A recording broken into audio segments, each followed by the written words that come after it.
everyone, welcome you back in my geography class. I hope all of you are doing great.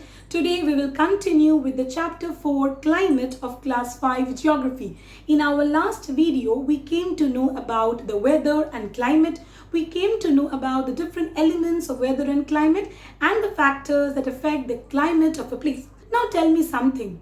Have you ever thought that why in the summer times it is so hot in West Bengal, whereas in Himachal Pradesh it is cold? And if we have to plan a vacation there in Himachal Pradesh, then we have to carry a lot of sweaters and lot of woolen garments to wear because it is very cold out there. So today we are going to find out the answers of all these questions. So are you all ready? Let's get started without wasting much of our time. We have learned that which are the factors that influences the climate of a place. Let us recapitulate and let us know that which are the factors that affects the climate of a place. The factors that affect the climate of a place are distance from the equator, height above sea level, distance from the sea, winds and humidity. So here we can see that there are 5 factors that affect the climate of a place, and they are distance from the equator, height above the sea level, distance from the sea, winds and humidity. Today in this video we are going to know about the first 2 factors, that is distance from the equator and height above the sea level, and we will know that how these factors are affecting the climate of a place. So let us know about the distance from the equator. The sun is the source of heat, warmth and light for the earth. Without the energy of the sun, earth would be completely dark and freezing cold. Just imagine what would happen if there was no sunlight. Was it possible for the life to sustain without the energy of the sun? Was it possible for the human beings to live in a dark and freezing cold planet? It is not. So we can say that the sun is the ultimate source of heat, warmth and light, which make it possible for the life to sustain on Earth. The incoming solar energy or radiation that reaches the Earth's surface is known as the insolation. So what is insolation? In other words, we can say that insolation is a solar energy that is received by the earth. We have learned that the shape of the earth is geode. That is, it is slightly bulging in the middle and flat at the top. Now, due to this curvature of the earth, the amount of solar energy varies at different latitudes. So we will see that near the equator, the rays fall almost vertically or directly. Why? Because this focuses on a small area. So because the rays has to focus on a small area, so here the rays fall most vertically or directly. So we can say that the places which are located near the equator get more amount of solar energy and get more heated up because they are getting the direct rays of the sun. Whereas near the poles, we will see that the sun rays strike the surface at a slant. Why? Because this rays has to heat up a larger area of the Earth's surface.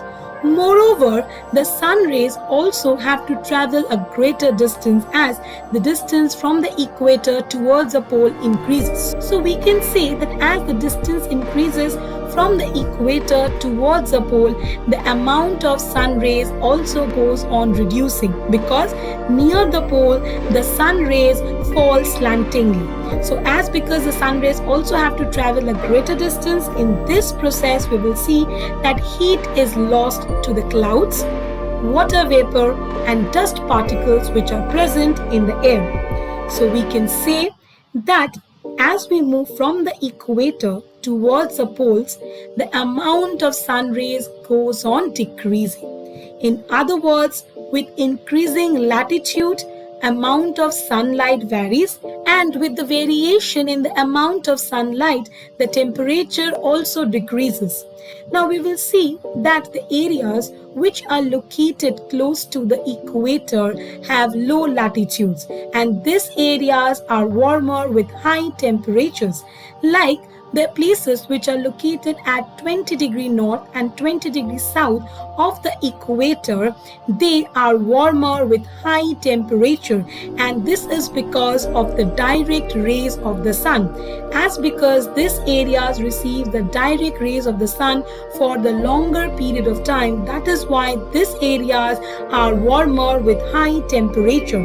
Whereas the polar regions, such as the places which are located at 70 degree north and 70 degree south, we will see that these regions are high latitudes, but they have the lowest temperature. So we can see that as because the rays of the sun are falling slantingly on the polar regions, so a very little amount of sunlight falls on the polar regions, and thus though they have high latitudes, but they have the lowest temperature. Therefore, we can say that different parts of the earth receive different amounts of heat from the sun.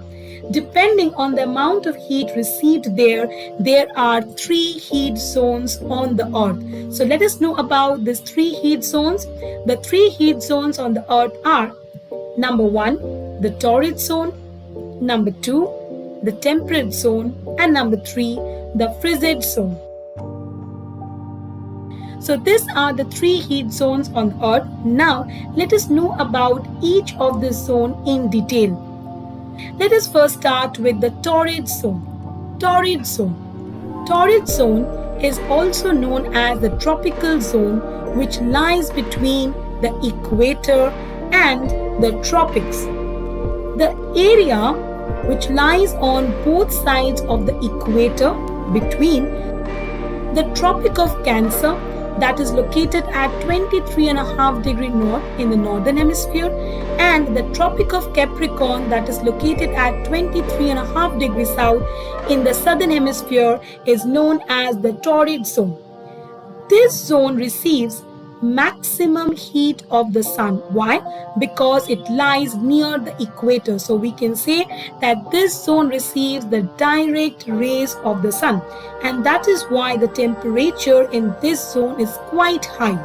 The word torrid means intensely hot. So we can say that here the temperature is intensely hot. This zone experiences high temperature, heavy rainfall, high humidity, which characterizes equatorial type of climate. So here in the torrid zone, we will find that the climate is hot throughout the year. There are many continents which lies in the torrid zone. West Africa, Central Africa, East Africa, and larger parts of the Southern Africa lies in the torrid zone. Now, let us move ahead to know about the temperate zone. Temperate zone is the area that lies between the Tropic of Cancer at 23.5 degree north and the Arctic Circle at 66.5 degree north in the northern hemisphere. It is known as the North Temperate Zone, and the Tropic of Capricorn at 23.5 degrees south, and the Antarctic Circle, that is at 66.5 degrees south in the southern hemisphere, is known as the South Temperate Zone. So here we have North Temperate Zone, which lies between the Tropic of Cancer, that is at 23.5 degree north, and Arctic Circle, that is at 66.5 degree north in northern hemisphere.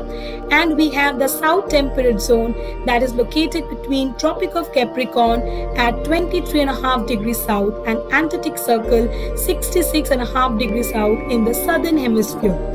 This zone receives the slanting rays of the sun and are therefore neither very hot nor too cold. So we can say that this zone receives slanting rays of the sun because they are located away from the equator.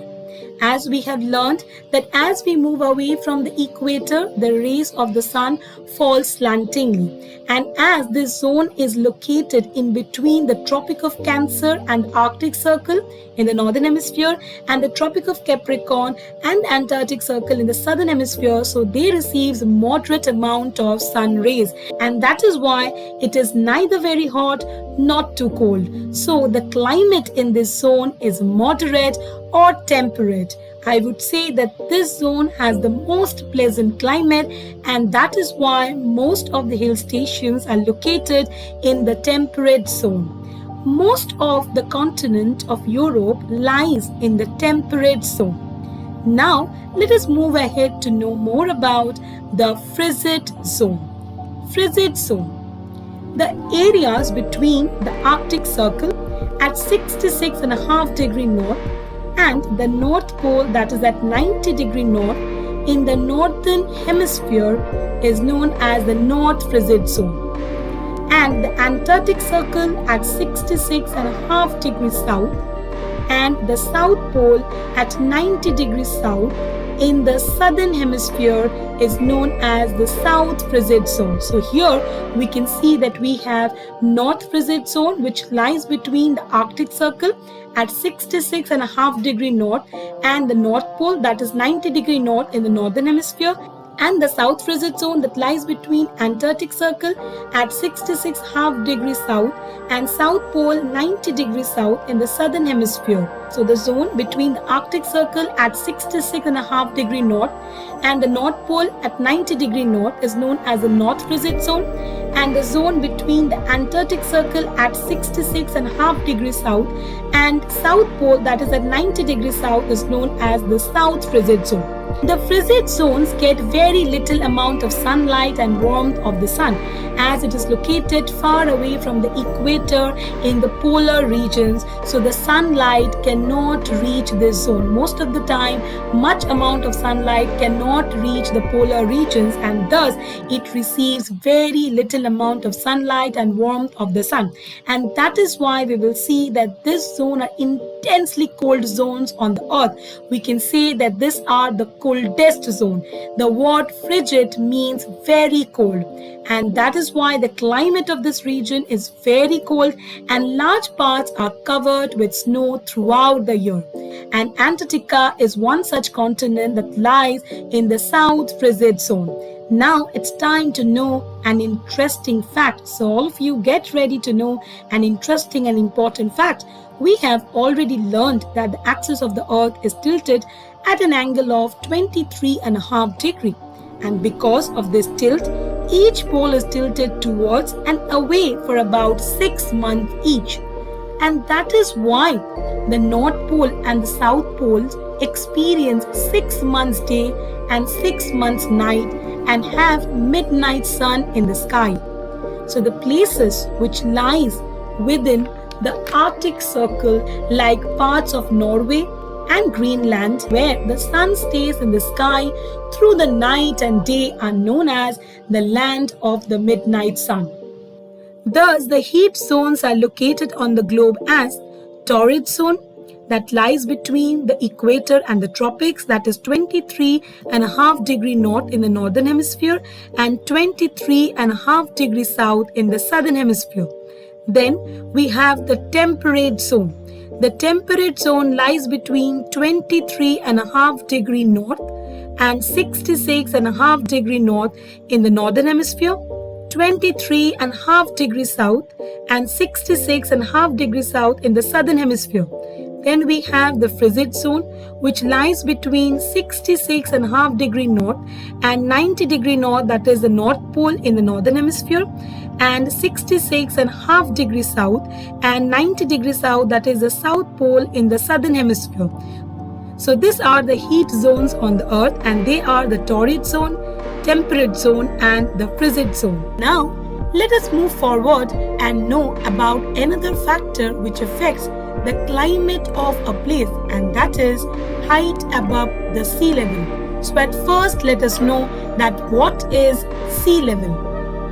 Sea level is the level of the surface of the sea.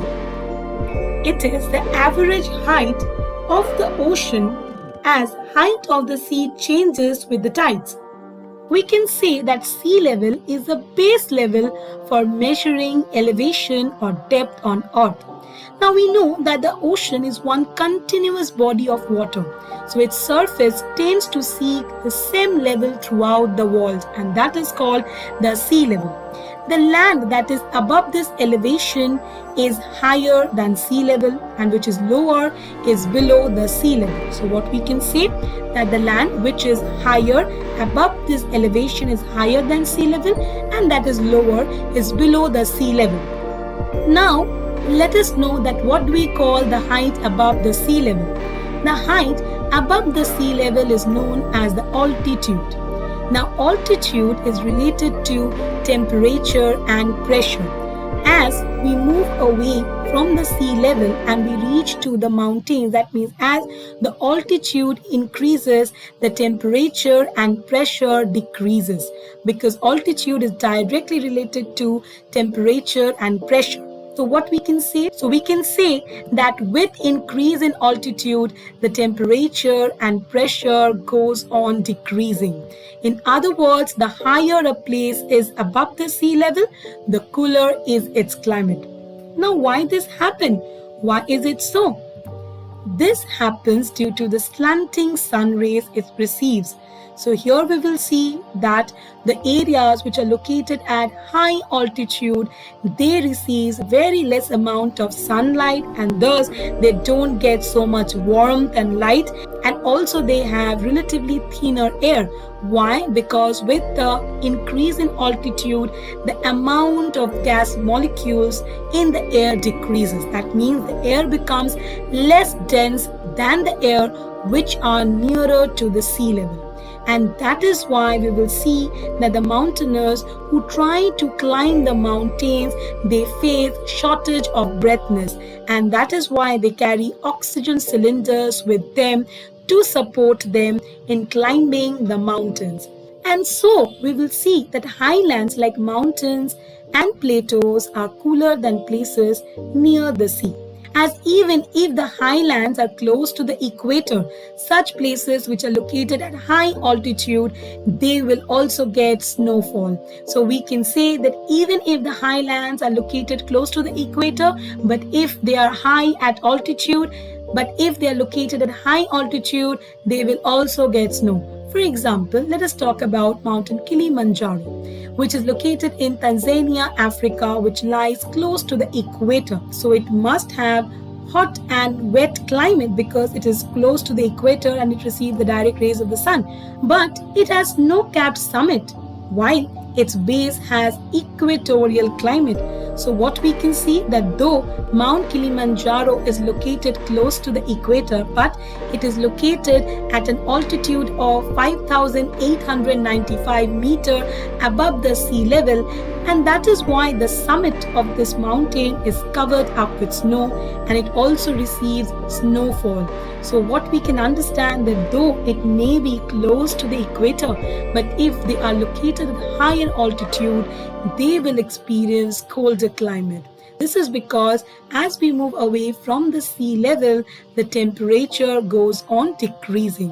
In summer, we visit the hill stations to get a temporary relief from the scorching heat of the sun. Why? Because in the hilly areas, the temperature remains favorable as they are located at a higher altitude. That means these places are located at a greater height from the sea level, and that is why the temperature there remains favorable. Whereas in the plain areas, we will see that the temperature is extreme and we feel unrelenting heat of the sun. And to get a relief from the scorching heat of the sun, we visit the hill stations during the summers. So today, in this video, we have discussed two important factors that affects the climate of a place, and they are number one, the distance from the equator, and number two, height above sea level. So now tell me, did you got your answer? Did you came to know that why do we plan a vacation in the hill stations during the summertime? So today in this video, we have discussed about the first two factors, and they are the distance from the equator and height above the sea level. In our next video, we will move forward and we will discuss the other three factors, and they are distance from the sea, winds and humidity. So I hope all of you understood the topic that we have discussed in today's video. Still, if you have any queries or any questions, don't worry. Do let me know just by a comment in the comment box given below. If you want to watch more new videos, don't forget to subscribe my channel. Do like and share the video with your friends. I will be back soon with another video on this chapter. Till then, take care and stay safe. Thank you.